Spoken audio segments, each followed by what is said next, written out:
हाँ जी, good evening, आदाब, नमस्कार। प्रोनाउन की क्लास चल रही है और आज है प्रोनाउन पार्ट 9। अपने अंतिम पड़ाव की तरफ है प्रोनाउन हमारा। हम देख रहे हैं रिलेटिव प्रोनाउन और हमने देखा रिलेटिव प्रोनाउन में क्या देखा माय डियर, दैट के यूजेस हमने देखे। मैं थोड़ा दैट को रिपीट करता हूं और फिर हम आगे बढ़ते हैं। तो कौन कौन आ चुका है मैदान में? हाँ जी, निशु, स्वागत है बेटा। चलिए, तो क्या लिखा था? दैट का रूल लिखा था हमने सबसे पहले कि सुपरलेटिव डिग्री के बाद में दैट आता है। दूसरा हमने लिखा था कि पहला इंट्रोगेटिव प्रोनाउन हो उसको सिंपल पार्ट से जोड़ने के लिए दैट आता है। तीसरा लिखा था कुछ शब्द हैं जिनके बाद में दैट आता है, only, anything, nothing, everything, same, all. Same और सेम दैट होता है और सेम एज होता है। सेम दैट होता है वो ही और सेम एज होता है वैसा ही। चौथा पार्ट बड़ा इंपॉर्टेंट था, दो क्लॉज होते हैं, एक डिफाइनिंग और एक नॉन डिफाइनिंग। हाँ भैया, ऐसा ही होता है, डिफाइनिंग और एक नॉन डिफाइनिंग होता है।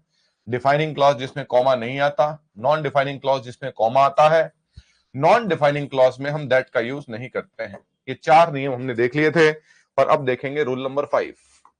हाँ जी, दैट का रूल नंबर 5 हमने लिखा था डी तक, आज लिखेंगे ई और लिखेंगे कि दैट का यूज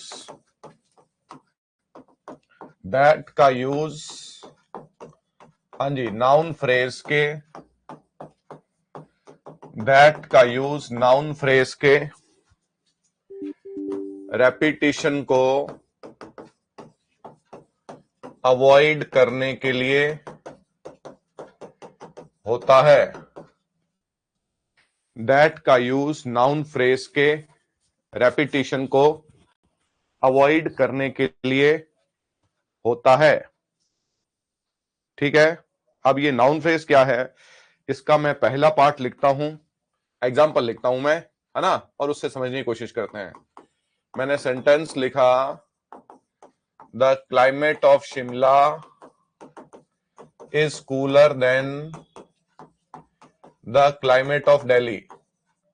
हाँ भैया, the climate of Shimla is cooler than the climate of Delhi. हाँ भैया, ऐसा सही है। The climate of Shimla is cooler than the climate of Delhi. The climate of Shimla जो है वो एक नाउन फ्रेज है। आप ये कह रहे हो, आपने तो अभी प्रोनाउन की परिभाषा ही क्या है? प्रोनाउन की परिभाषा है कि नाउन के रेपिटेशन को अवॉइड करने के लिए। प्रोनाउन की तो परिभाषा ही है कि नाउन सेंटेंस में दोबारा नहीं आती है और उसके स्थान पर प्रोनाउन आता है। ऐसा ही कहा था हमने। तो climate of Shimla is cooler than the climate of Delhi. तो यहां पर द क्लाइमेट के स्थान पर जो है वो दैट आ गया। The climate of Shimla is cooler than the climate of Delhi. Noun phrase की नाउन रिपीट नहीं होगी और उसके स्थान पर मेरे बच्चों दैट का यूज करेंगे। तो जब हम दैट पढ़ रहे हैं ना, तो याद रखिए कि अगर आपकी नाउन सिंगुलर है तो दैट आएगा और अगर आपकी नाउन प्लूरल है तो दोज आएगा। इसका मतलब है प्लूरल नाउन के लिए दोज आता है, सिंगुलर नाउन के लिए दैट आएगा। और जैसे मैंने सेंटेंस लिखा, हाँ भैया, शाबाश, the population of Uttar Pradesh is larger than the population of Rajasthan। हाँ भैया,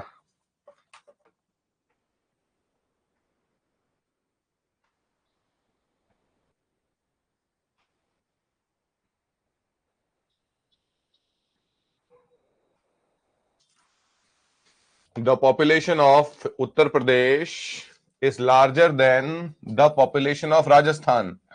the population of Uttar Pradesh noun phrase है। आगे जाके कौन सा नाउन रिपीट हो रहा है? पॉपुलेशन रिपीट हो रहा है, तो उसके लिए दैट आ जाएगा। आपका सेंटेंस बन जाए। बहुत सारे एग्जांपल हैं इसके ना, शाबाश, बहुत सारे एग्जांपल हैं। हाँ जी, the population of UP is larger than that of, बेटा दोज ऑफ नहीं निशु, दैट ऑफ। सिंगुलर नाउन है ना, सिंगुलर क्यों है? क्योंकि एब्स्ट्रैक्ट नाउन है। The population of Uttar Pradesh is larger than that of Rajasthan. हाँ जी, the system in India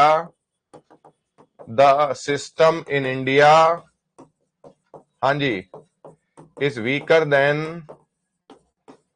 is weaker than the system in America. हाँ भैया, नाउन फ्रेज कौन सा है? The system in India is weaker then, कौन सा नाउन रिपीट हो रहा है? सिस्टम रिपीट हो रहा है, तो इस सिस्टम की जगह पर आ जाएगा दैट, और सेंटेंस क्या बन जाएगा? The system in India is weaker than that in America. Noun phrase का नाउन रिपीट नहीं होगा। चलिए, नाउन फ्रेज का नाउन रिपीट नहीं होगा। मैंने कहा the students of 9th class are better then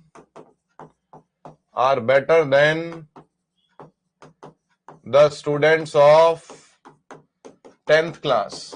9th class के स्टूडेंट्स, 9th क्लास के जो स्टूडेंट है वो 10th क्लास के स्टूडेंट से अच्छे हैं। The students of 9th class are better than the students of, तो कौन सा नाउन रिपीट हो रहा है? नाउन रिपीट हो रहा है द स्टूडेंट्स, और स्टूडेंट्स के लिए आ जाएगा दोज। हाँ भैया जी, the students of 9th class are better than those of 10th class. बहुत बढ़िया, क्लियर है। अब यहां पर प्लूरल आ गया तो दोज आ जाएगा, सिंगुलर के लिए दैट आएगा और प्लूरल के लिए दोज आएगा। हमने सेंटेंस लिखा, देखो भैया, हाँ जी, हमने लिखा roads of Delhi are cleaner than the roads of Mumbai. शाबाश, बहुत अच्छे, पार्टिसिपेट किया करो भाई। The roads of Delhi are cleaner than the roads of Mumbai. The roads of Delhi जो है वो नाउन फ्रेज है। The roads of Delhi are cleaner than the roads of Mumbai, तो द रोड्स की जगह क्या आ जाएगा? दोज आ जाएगा। The roads of Delhi are cleaner than the roads of Mumbai, than roads of Mumbai नहीं, than those of Mumbai. Students of 9th class are better than those of 10th class. Noun phrase के repetition को avoid करने के लिए हम that या those का use करते हैं। चलिए, सेंटेंस लिखा, people in villages live longer then the people in cities. गांव के जो लोग हैं वो शहरों के लोगों से ज्यादा समय तक जीवित रहते हैं। People in villages live longer then the people noun repeat हो रही है, किसका यूज करेंगे बच्चों? दोज का। पीपल एक प्लूरल नाउन है। Roads of Delhi are cleaner than those of Mumbai. People in villages live longer than those in cities. क्या बात है, बहुत अच्छी निशु, शाबाश बेटा। हाँ भैया, तो क्या कह रहे हैं हम लोग? नाउन फ्रेज की नाउन रिपीट हो रही है तो दैट या दोज का यूज करते हैं। Climate of Shimla is cooler than that of Delhi. Population of UP is larger than that of Rajasthan. System in India is weaker than that in America, है ना? इस तरीके के सेंटेंसेस हैं। तो हमने कहा, हाँ जी, हमने सेंटेंस लिखा, clothes of children are more expensive, clothes of children are more expensive than clothes of men. बच्चों के कपड़े पुरुषों के कपड़ों से महंगे हैं। आपका नाउन है क्लोथ्स ऑफ चिल्ड्रन, इसमें नाउन कौन सी रिपीट हो रही है? क्लोथ्स रिपीट हो रही है, किसका यूज करेंगे? दोज का। हाँ भैया, तो पार्ट हमारा हो गया बच्चों, कौन सा? कि दैट या दोज का यूज नाउन फ्रेज के रेपिटेशन को अवॉइड करने के लिए होता है। नाउन फ्रेज दैट या दोज का यूज, बहुत अच्छे, शाबाश। दैट या दोज का यूज नाउन फ्रेज के रेपिटेशन को अवॉइड करने के लिए करते हैं। ठीक है, अब इसका अगला भाग। हाँ भैया, ये पार्ट तो हो गया हमारा, दैट का यूज नाउन फ्रेज के रेपिटेशन को अवॉइड करने के लिए करते हैं। ठीक है, अब इसको देखो भैया, अगला पार्ट क्या कहता है? हाँ जी, the film city of Mumbai,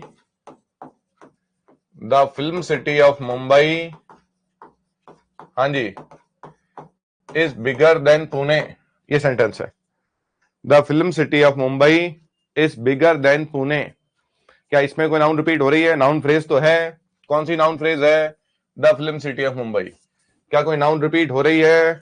बिल्कुल नहीं हो रही है। लेकिन सेंटेंस क्या है? रॉन्ग है। अब मैं कुछ सेंटेंस लिखता हूं तो थोड़ा सा और आइडिया होगा। मैंने सेंटेंस लिखा, हाँ जी,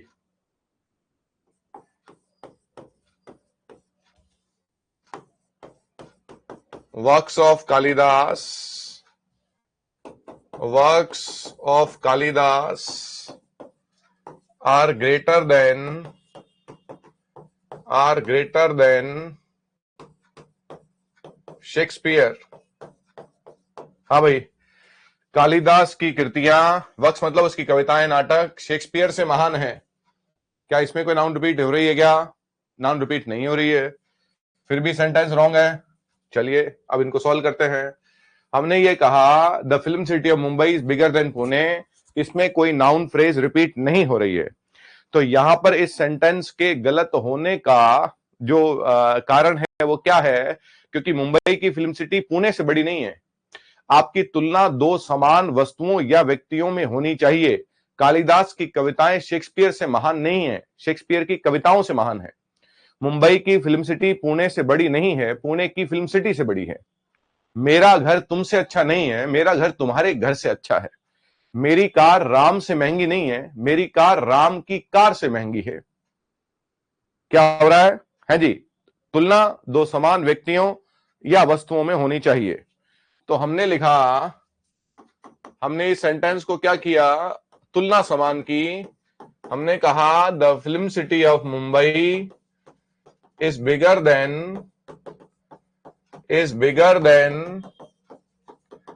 the film city of Pune. हाँ भैया, the film city of Mumbai is bigger then the film city of Pune. ये भी सेंटेंस रॉन्ग है, लेकिन ये कम गलत है। तो यहां पर हमें साफ पता लग रहा है तुलना समान है कि मुंबई की फिल्म सिटी पुणे की फिल्म सिटी से बड़ी है। तो यहां पर मैंने फिल्म सिटी नाउन रिपीट हो रही है और यहां पर दैट का यूज कर दिया। और अब ये सेंटेंस ऐसा हो गया, the film city of Mumbai is bigger then that of Pune. आपको सेंटेंस पढ़ते ही ये अंदाजा मेरे बच्चों हो जाना चाहिए कि हम किसकी बात कर रहे हैं। Works of Kalidas are greater than Shakespeare. तो मैंने कहा, तुलना को समान किया कि वर्क्स ऑफ कालिदास, हाँ जी, are greater than the works of Shakespeare. तुलना समान, सेंटेंस अब भी गलत है लेकिन तुलना समान है। क्या कहा? कि जो कालिदास के वर्क्स हैं वो शेक्सपियर के वर्क से महान है। तो यहां पर हम द वर्क्स के स्थान पर दोज का यूज करेंगे। तो सेंटेंस बन जाएगा works of Kalidas are greater than those of Shakespeare. बिल्कुल, works of Kalidas are greater than works of Shakespeare. तो आपने कहा कि यहां पर नाउन रिपीट नहीं हो रही थी, फिर भी सेंटेंस रॉन्ग है। नाउन रिपीट नहीं होने पर भी सेंटेंस रॉन्ग इसलिए था मेरे बच्चों, क्योंकि नाउन तुलना जो है वो दो समान व्यक्तियों या वस्तुओं में होनी चाहिए। चलिए, हमने सेंटेंस लिखा, टीचिंग्स ऑफ बुद्धा, हाँ जी, teachings of Buddha are more practical than Gandhi. Teachings का मतलब है उपदेश। टीचिंग्स ऑफ बुद्धा, आपने कहा कि बुद्धा के जो उपदेश हैं वो गांधी से ज्यादा प्रैक्टिकल हैं। सेंटेंस रॉन्ग हो गया ना? बुद्धा के उपदेश गांधी से ज्यादा प्रैक्टिकल नहीं है, गांधी के उपदेशों से ज्यादा प्रैक्टिकल हैं। तो मैं ये कहूंगा कि teachings of Buddha are more practical than the, हाँ जी, than the teachings of Gandhi. Sentence तो अभी गलत है लेकिन शायद तुलना समान है। तो मैं यहां पर कहूंगा कि teachings of Buddha are more practical than those of Gandhi. Teachings of Buddha are more practical than those of Gandhi.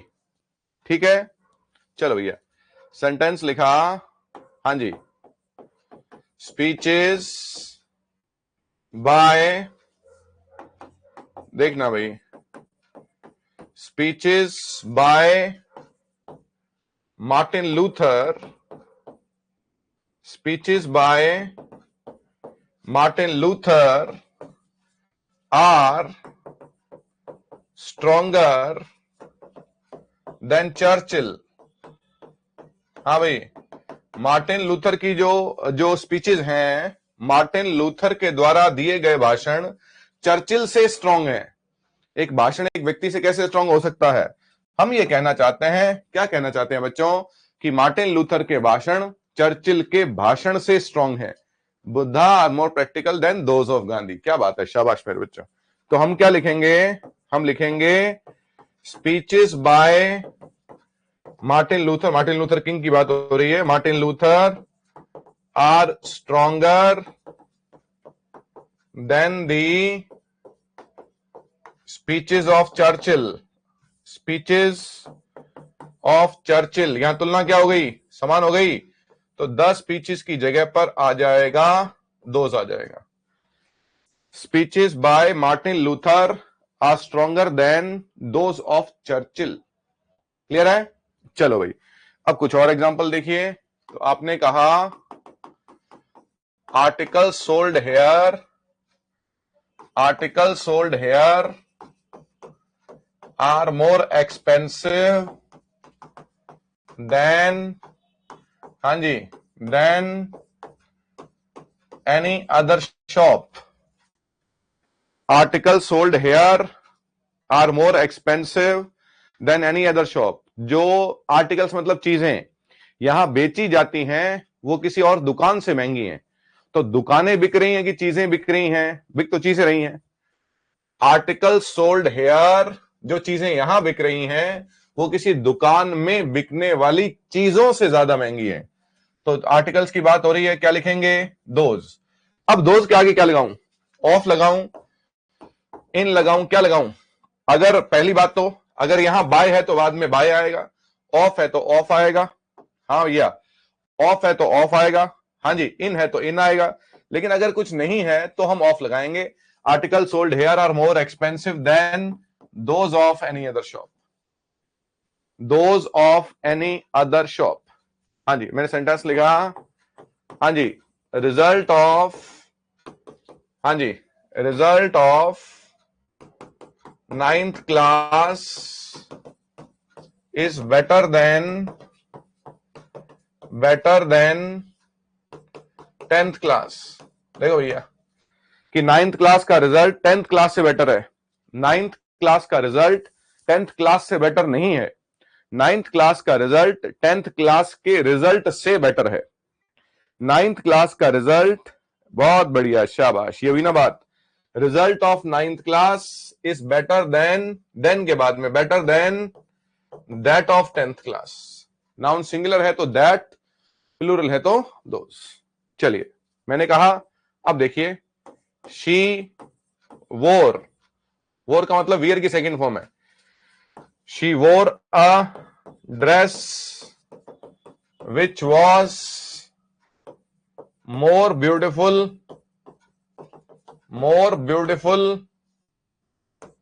Then other girls, more beautiful than other girls.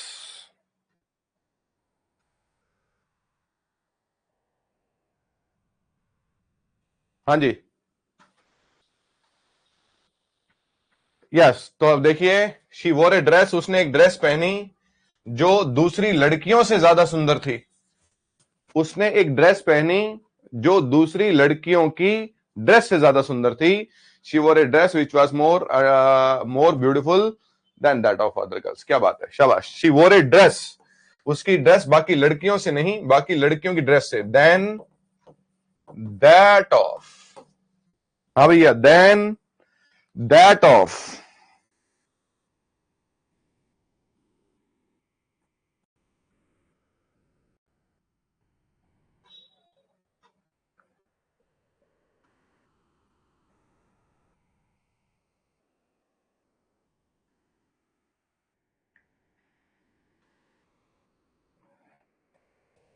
हाँ जी, क्लियर है क्या? यहां तक ये बात क्लियर हुई हुई है ना। तो क्या लिखा कि नाउन दैट का यूज नाउन फ्रेज के रेपिटेशन को अवॉइड करने के लिए होता है। बहुत सारे एग्जांपल हमने देखे। चलिए मैं एक बार दैट को रिपीट कर देता हूं। पहला रूल है सुपरलेटिव डिग्री के बाद में। दूसरा है पहले इंट्रोगेटिव प्रोनाउन को दूसरे सिंपल पार्ट से जोड़ने के लिए। तीसरा है कुछ शब्दों के बाद में, ओनली के बाद में, नथिंग के बाद में, एनीथिंग के बाद में दैट आएगा। चौथा है नॉन डिफाइनिंग क्लॉज में जिसमें कॉमा आता है उसमें दैट का यूज नहीं करते। और पांचवा रूल ये कह रहा है कि नाउन फ्रेज के रेपिटेशन को अवॉइड करने के लिए दैट का यूज करते हैं। ये हमारे दैट के यूज हो गए।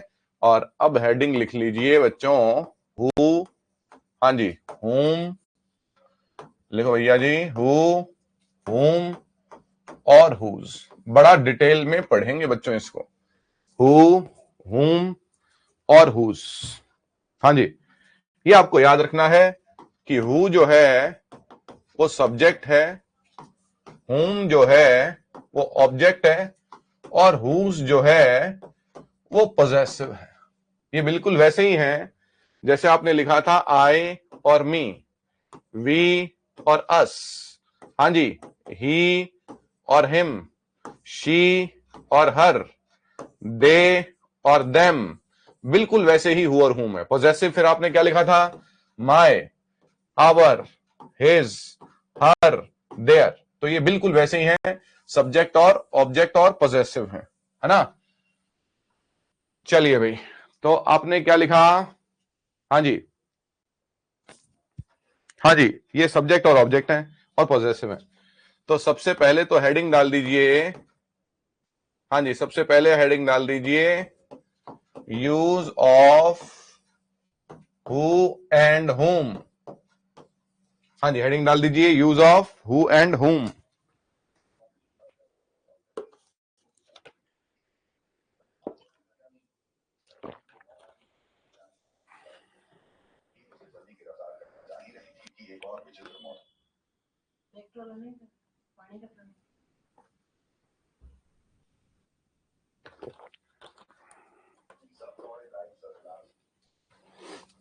हाँ जी, use of who and whom. तो सबसे पहले तो नंबर ए लिखिए और लिखिए बेसिक रूल। हाँ जी, बेसिक रूल क्या है, बेसिक रूल ये है कि हेल्पिंग वर्ब या मेन वर्ब से पहले, हाँ भाई, हेल्पिंग वर्ब या मेन वर्ब से पहले, हाँ जी, हु आता है। हेल्पिंग वर्ब या मेन वर्ब से पहले हु आता है। और हाँ जी, सब्जेक्टिव प्रोनाउन, हाँ भाई, सब्जेक्टिव प्रोनाउन कौन से हैं, आई, वी, यू, ही, शी और दे। हाँ भैया, सब्जेक्टिव प्रोनाउन से पहले, सब्जेक्टिव प्रोनाउन से पहले, हाँ जी, हुम आता है। बेसिक रूल है ये समझना पड़ेगा आपको। कौन सा रूल है ये, बेसिक रूल है ना। शुरुआत यहां से करते हैं। तो मैंने कहा ही इज द बॉय, हाँ जी, he is the boy who helped me. हाँ जी, he is the boy who helped me.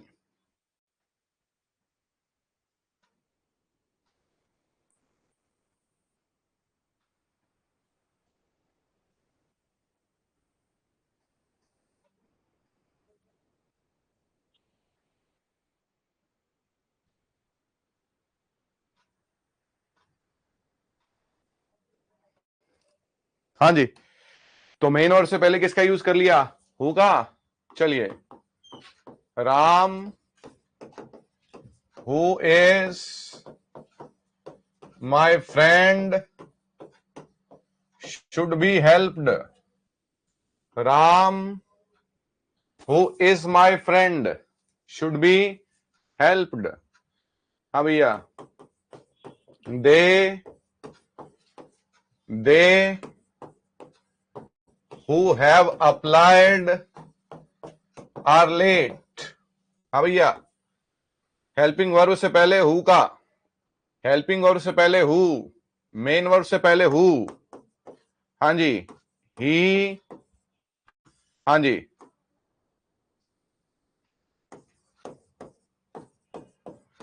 You are the boy whom I appreciated। हाँ भैया, whom I appreciated। हाँ जी, who helped me, who is my friend, who have applied, whom I appreciated। Tom is the man whom we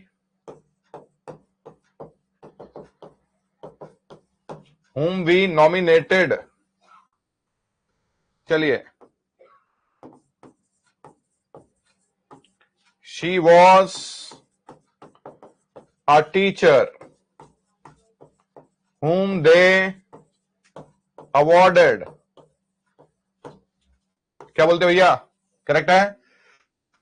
main verb who, helping verb who, helping verb who, subjective pronoun हुम, subjective pronoun हुम, subjective pronoun हुम। तो basic rule तो ये कहता है हमारे बच्चों, बेसिक रूल क्या कहता है कि मेन वर्ब और हेल्पिंग वर्ब से पहले हु, मेन वर्ब और हेल्पिंग वर्ब से पहले हु, और सब्जेक्टिव प्रोनाउन से पहले हुम। मेन वर्ब से पहले हु, हेल्पिंग वर्ब से पहले हु, और सब्जेक्टिव प्रोनाउन से पहले हूं। क्लियर है। लेकिन शायद ये क्वेश्चन की फॉर्म नहीं है उतनी स्ट्रांग। क्वेश्चन की फॉर्म के लिए क्या है, पार्ट बी। पार्ट बी में सुनना भी ध्यान से है ना, पार्ट बी में है स्ट्रक्चर वन। पार्ट बी में है स्ट्रक्चर वन। स्ट्रक्चर वन क्या है, मैं सेंटेंस लिखता हूं फिर स्ट्रक्चर लिखूंगा ना। तो मैंने सेंटेंस लिखा, हाँ जी, I dash you taught has won। मैं जिसे तुमने पढ़ाया था वो जीत चुका है। have won, ये है वाला आई के लिए। तो यहां से देखोगे I have won, you taught me। अब आप क्या कहेंगे, इसमें बड़ा तसल्ली से देखना पड़ेगा, इसको देखना पड़ेगा इससे, क्या ये पेशेंस। हाँ जी, किसे देखना पड़ेगा, पेशेंस से। पेशेंस क्या है मेरे बच्चों, धैर्य है। चलिए, तो आप तो कह देंगे ये सब्जेक्टिव प्रोनाउन है, सब्जेक्टिव प्रोनाउन से पहले क्या आता है, हुम आता है। ये भी सही है, इस सेंटेंस में हुम आएगा, लेकिन इसी प्रकार के सेंटेंसेस में हु भी आएगा आगे चल के। इसलिए ये सेंटेंस वो आपके बेसिक सेंटेंस नहीं है। पहली बात तो ये आपका बेसिक सेंटेंस नहीं है। फिर ये कौन सा सेंटेंस है, इस सेंटेंस में दो सेंटेंस मिक्स है। पहली बात तो मैंने कहा, इस सेंटेंस को मैंने बांटा और मैंने कहा आई हैव वॉन, मैं जीत चुका हूं। हाँ जी, फिर दूसरा सेंटेंस है यू टॉट, तुमने पढ़ाया। तुमने किसे पढ़ाया, मुझे पढ़ाया। यू टॉट मी, तो यहां पर मी आ रहा है ना। इसका मतलब यह है कि आपका ये सब्जेक्ट है, अब यहां पर आपको ऑब्जेक्ट की आवश्यकता है। लेकिन ये एक स्ट्रक्चर भी है। ये स्ट्रक्चर ये है कि आपकी शुरुआत हो रही है सब्जेक्ट से, सब्जेक्ट के बाद में आ रहा है WH वर्ड, WH वर्ड के बाद में फिर से आ रहा है सब्जेक्ट, सब्जेक्ट के बाद में आ रही है मेन वर्ब, मेन वर्ब के बाद में आ रहा है हेल्पिंग वर्ब, और हाँ जी, ये हमारा स्ट्रक्चर है। सुनना भी ध्यान से, देखिए, ये सब्जेक्ट आ रहा है, फिर WH वर्ड, फिर सब्जेक्ट, और इस सिचुएशन में ये जो स्ट्रक्चर है ना, इसमें हुम आता है। खत्म होगी बात, इस स्ट्रक्चर में हुम आता है। अब चाहे आप इसको स्प्लिट कर लें, चाहे आप इस स्ट्रक्चर को ध्यान रखें, इसका अभ्यास करें किसी भी तरीके से। मैं जिसे तुमने बढ़ाया वो जीत चुका है। हाँ जी, सेंटेंस देखिए, he dash I trained has become successful. हाँ जी, वो जिसे मैंने ट्रेन किया वो सफल हो चुका है। वो जिसे मैंने ट्रेन किया सफल हो चुका है। तो इसके दो पार्ट कौन से थे, ही आ गया, फिर हैज बिकम सक्सेसफुल।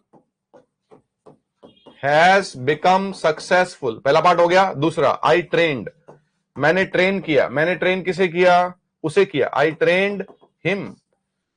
इसका मतलब है ये सब्जेक्ट है और मुझे ऑब्जेक्ट की आवश्यकता है, हुम। आप ये कह सकते हैं कि यहां पर मैं ऑब्जेक्टिव प्रोनाउन को देख के हुम लगाऊंगा।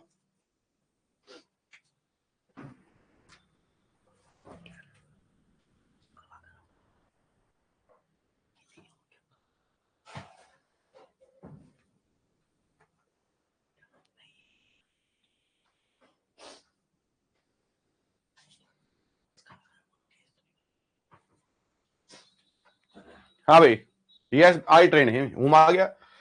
वो जिसे मैंने ट्रेन किया सक्सेसफुल हो चुका है, मैं जिसके बाद जिसे तुमने पढ़ाया वो जीत चुका है। इसी स्ट्रक्चर में हु का भी यूज करेंगे। स्ट्रक्चर क्या है? स्ट्रक्चर है सब्जेक्ट। हाँ भैया, स्ट्रक्चर क्या है? सब्जेक्ट। सब्जेक्ट के बाद में WH वर्ड, उसके बाद में फिर से सब्जेक्ट, फिर मेन वर्ब और फिर हेल्पिंग वर्ब। इसमें एक भी वर्ड बच्चों इधर से उधर नहीं होगा। क्लियर? चलो भैया, नेक्स्ट सेंटेंस लिखा मैंने, Ram dash we trusted has cheated us. हाँ भैया, देखिए जहां 10 एग्जाम्पल देखने चाहिए वहां हम 50 एग्जाम्पल देख रहे हैं। यही हमारी स्ट्रेंथ है, ये आपको समझना पड़ेगा। राम जिस पर हमने ट्रस्ट किया हैज चीटेड अस, उसने हमें धोखा दिया है। हाँ भैया, स्ट्रक्चर आ रहा है क्या? सब्जेक्ट है, WH वर्ड है, सब्जेक्ट है, मेन वर्ब है, हेल्पिंग वर्ब है। इस स्ट्रक्चर में आएगा। खत्म होगी बात। राम जिस पर हमने ट्रस्ट किया। अब इसको स्प्लिट करो, Ram has cheated us, we trusted Ram. देखो भैया, राम, आपको जरूरत नहीं है हालांकि, Ram has cheated us, we trusted, हमने ट्रस्ट किया, वी ट्रस्टेड राम। तो राम यहां पर क्या है? ऑब्जेक्ट है। ये सब्जेक्ट है और हमें आवश्यकता किसकी है? ऑब्जेक्ट की है। मैंने कहा you dash everyone criticised has run away, तुम जिसकी सबने आलोचना की वो भाग गया है। हाँ भैया, subject, WH word, subject, main verb, helping verb, क्या आएगा? हुम आएगा। You whom everyone criticised, you whom everyone criticise has run away. Clear है? चलिए, बहुत बढ़िया। अब लिखते जाइए सेंटेंस, है ना। They dash I respect are innocent. हाँ भैया, वो जिनकी मैं रिस्पेक्ट करता हूं इनोसेंट है। They are respect, they are innocent, I respect them. Structure बोलो भैया, subject, subject, main verb, helping verb, whom आएगा। हाँ भैया, my father dash all honoured has helped everyone, has helped everyone. हाँ भाई, my father has helped everyone, all honoured my father, तो क्या जाएगा? हुम आ जाएगा। सब्जेक्ट है, मेन वर्ब है, हेल्पिंग वर्ब है। इस स्ट्रक्चर में हम किसका यूज करते हैं बच्चों? इस स्ट्रक्चर में हम यूज करते हैं हुम का। एक तो बेसिक पार्ट हो गया, माय फादर हुम ऑल ऑनर्ड, क्या बात है, हैज हेल्प्ड एवरीवन। अब भैया जी क्लियर है? चलिए भाई, तो ये हमारा पार्ट था, रिलेटिव प्रोनाउन हम पढ़ रहे हैं, हु और हुम। चलिए, आज की क्लास थोड़ी शॉर्ट रहेगी बच्चों, बाकी कल देखते हैं। बहुत बहुत शुक्रिया।